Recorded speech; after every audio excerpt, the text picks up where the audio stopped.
Hello, dear listeners. Are you ready to go beyond your wildest dreams? Let's continue on with the story of Elin in Las Vegas.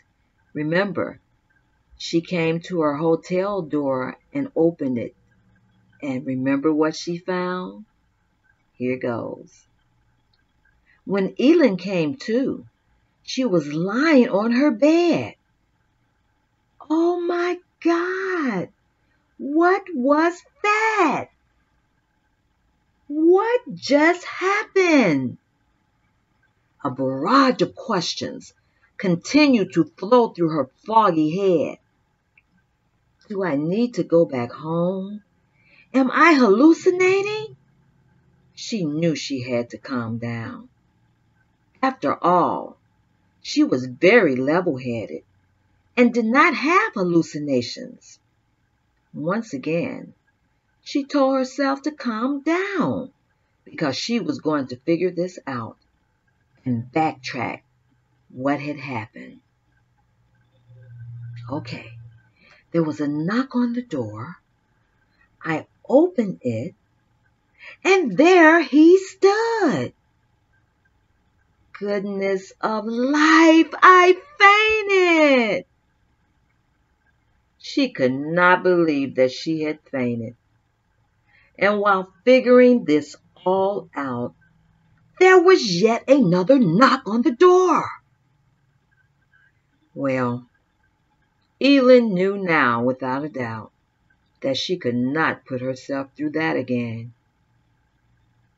So instead of flinging the door open as before, she called through the door as to who it might be. Madam, this is Dr. Logan. I need to check that you are okay, he called through the door. Elin made her way to the door, opened it, and saw this tall, handsome figure. Without hesitation, his gentle hand slightly raised her wrist to take her pulse. Well, your pulse is normal. May I now have a look into those beautiful sparkling eyes?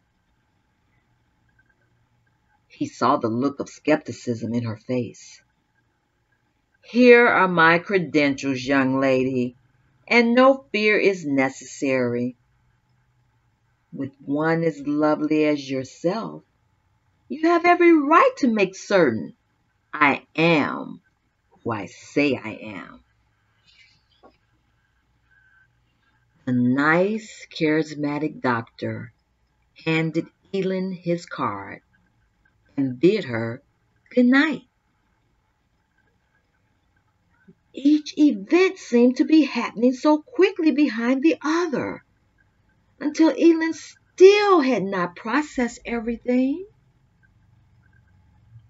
Taking a seat upon her bed, she noticed her personalized gold piece luggage trinket on the nightstand. How did that get there? Then it dawned on her. That is why he had come to her room. Her luggage piece must have fallen off her bag as she raced from the lobby earlier. Still puzzled, she couldn't understand why he, of all people, would imposition himself to return it. And why did that doctor come to her room? What in the world is going on at this hotel? She proceeded to run water for her delayed soak. This time she succeeded and stepped her foot into a much anticipated luxury. She luxuriated in there for an hour as she regained her poise, enthusiastically exiting the tub to enter that inviting queen-size bed. She noticed a note card had been slipped under her door. Stooping down to retrieve the card, she began to read. Very happy to know you're okay. T.H. Oh my God. Elin couldn't help but think that this was some sort of wonderful dream that she'd soon wake up from. This man is someone she had dreamed about. Not in the sense that she'd meet him, who then drool after him. Even her best friend, Rena, commented about how gorgeous he was for a man. So, of course, this was a dream.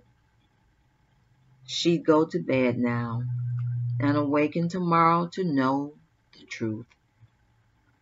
It was all a dream.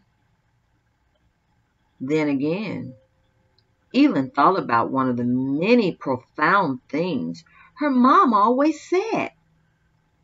Sweetie, things can happen that are beyond your wildest dreams. Remembering things like that about her mom, she missed her even more. If it wasn't for her mom desiring so much for her, there was no way she would have gone to college. Being what her parents called their love child, her mom predicted great things for Elin. Of course, her dad always said that Elin was the perfect child at the perfect time. He had always told everyone that Elin was conceived at the reconciliation between him and her mother. Each time Elin heard that version, she felt embarrassed and would always tell her dad that he was offering a little too much information. Well, whatever the theory was of why her parents wanted so much for Elin, she knew that because of it, she was a better person. On that thought, she could sleep very well on this first night at the luxurious.